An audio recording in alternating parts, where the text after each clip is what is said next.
Good morning, everybody. The boys are back in action. They're going for it today. They win. They're in. Coming up.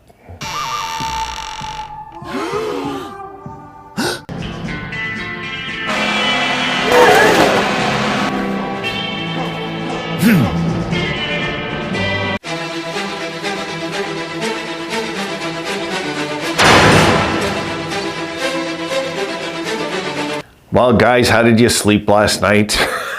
How did you sleep?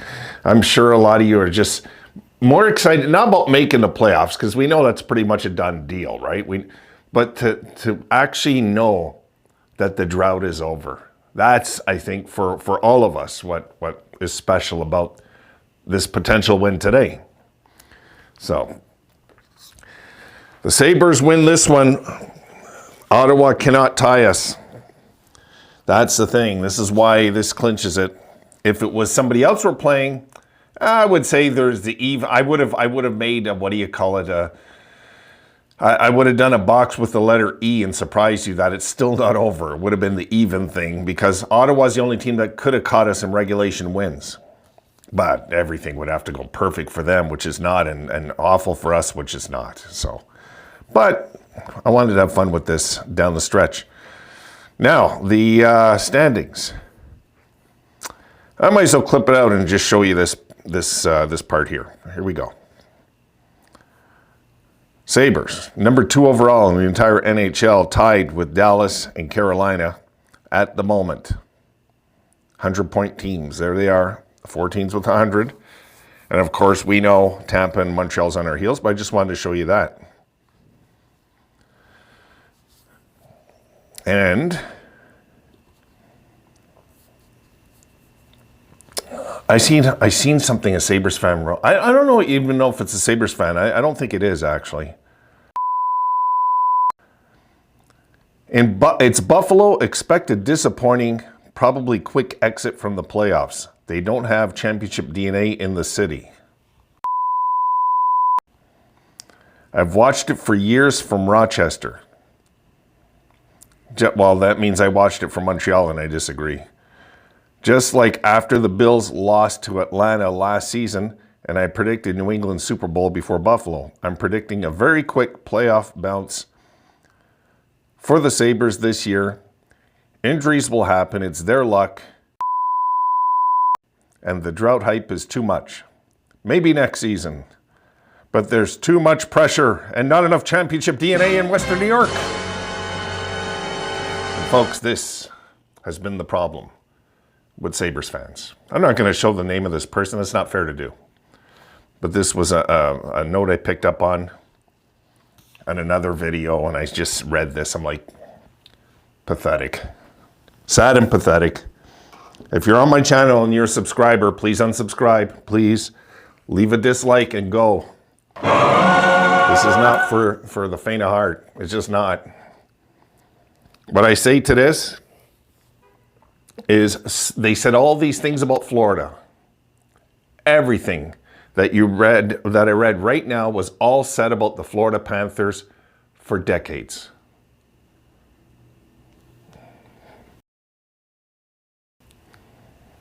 Don't need to say more than that.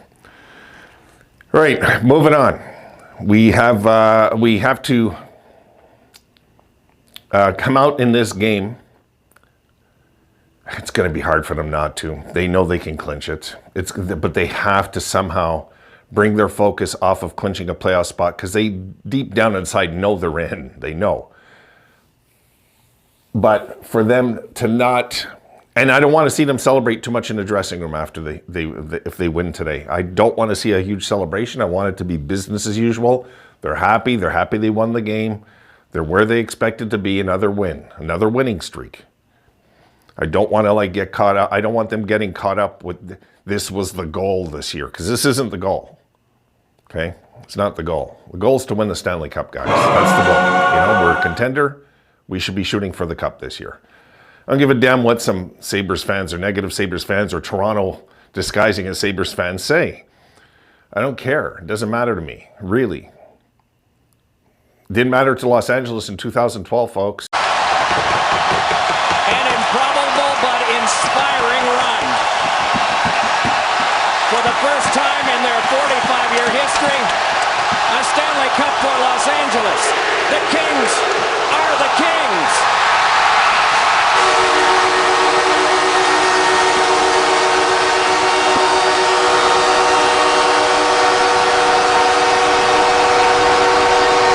Didn't matter to the Islanders in 1980. The whole league was calling them jokers. Didn't matter to them either. 6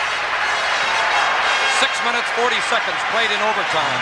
It was 2-all after 1. Islanders led 4-2 after 2. It's 4-4 now. Henning is number 10 of the Islanders. McLeish is number 19 of the Flyers on the faceoff. Philadelphia with the puck. Al Hill. For Mel Bridgman, a couple of boys from beautiful Vancouver Island, and it's a long ways from their mind right now. Daly goes to the puck. Took a hit from Nystrom. 4-4 tie, 7 minutes gone in overtime. Henning. Pass right on the stick of Tonelli. Coming in with Nystrom. Tonelli to Nystrom. He scores! Bob Nystrom scores the goal. The Islanders win the Stanley Cup.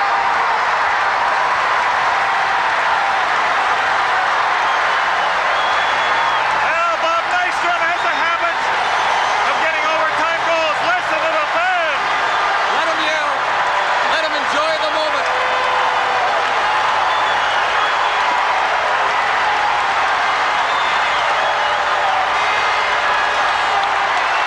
Well, to a man, the Flyers are gathered around Pete Peters. What a tough spot for him.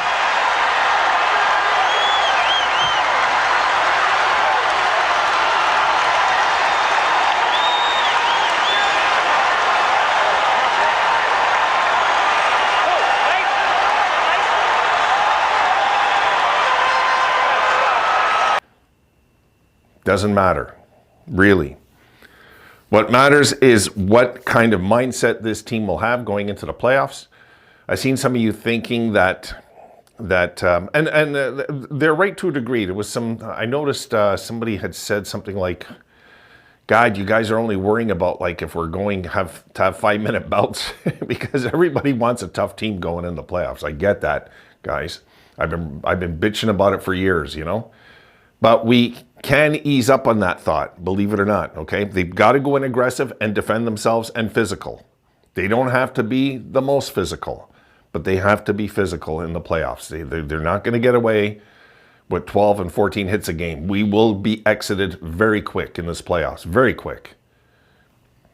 If any of us are under the delusion that hits don't matter in the playoffs, I suggest you follow hockey a little closer and watch the numbers in the playoffs. There's going to be some team in the first game of the first round that's going to have 70 hits. I'll just tell you right now, some team is going to come out and throw 70 hits. Not 30, 70. That's what happens come playoff time, guys. Oh, I'm excited. I'm still excited, though. You know, I'll be more excited, of course, for the first round. But this is exciting today. I hope we do it in Ottawa and put a real dent in their hopes too. Really, you know, I'm not a big fan of Ottawa and their arrogant fans. Some of their fans have been nice. They've come and they've shared things and they say, I hope the Sabres get in. There's some that are cool fans and they're okay, but the majority of them are arrogant, like Montreal. You know, all Canadian fans. This is the problem. And I'm Canadian, so I'm allowed to say it. So it doesn't really matter if you're Canadian, you take offense to that. I suggest you just get a therapist.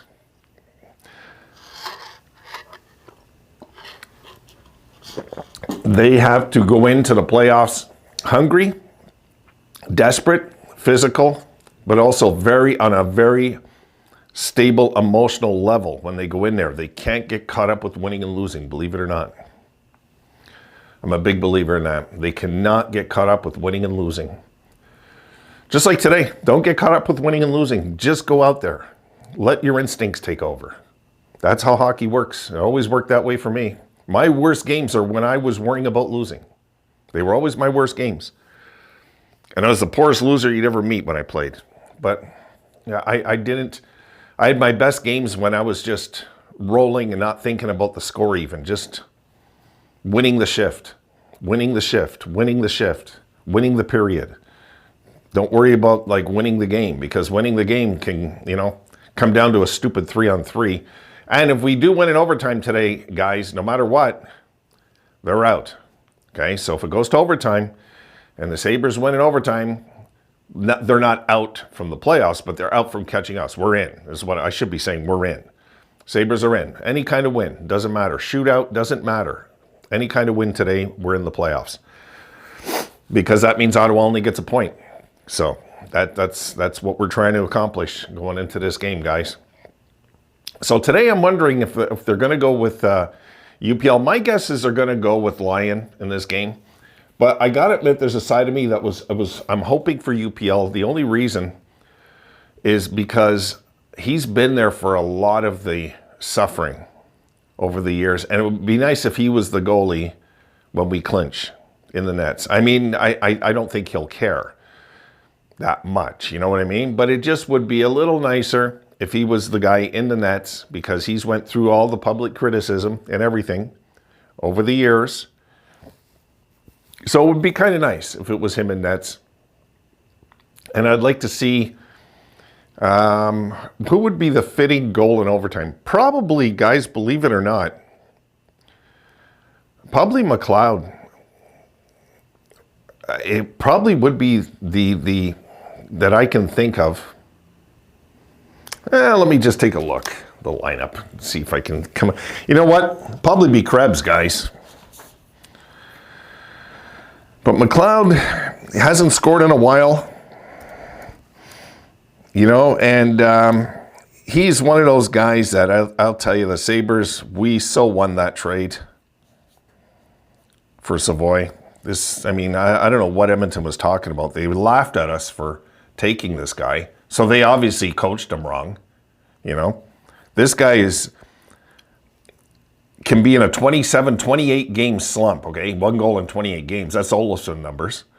This guy has 1 goal in 28, but he does so much more on the ice than Olofsson did. Olofsson was a ghost, right? This guy in the ice, I notice him when he's out there. He's you know, with speed, of course. But he's so effective in other areas. So, I don't know. You guys tell me who you'd like to see get the winner. It's the drought ender. It's a big one. It's a big one. Might be Tuck, right? Might be Darlene. Who knows, guys? But I'm going to leave it there. Leave it there, guys. I'll see you, guys. I will see you in the post game. I'm not sure the mood you'll be in if we lose, but hey, let's just go with it, man. Let's just go with it, guys. Let's enjoy this. Win or lose, let's enjoy it today. This is a crack at the playoffs today. It's pretty cool, right? So I'm sure a lot of you guys after game 29 weren't thinking by game 76 we'd be ready to clinch the playoffs. I'm sure a lot of you weren't, because I wasn't either. You know, I was like, oh my God, not another year like this. I didn't think, you know, before the year they were going to have another terrible year. Like really, I expected a good year this year. And they come out 11-14-4 after an 0-3 start, so they're 11-11-4 in 25 games. They just can't seem to get it together. And then it started, you know, and things started and changed forever. So we are now officially a contender. Guys, I'll see you in the post game. Let's go, boys. Make us proud.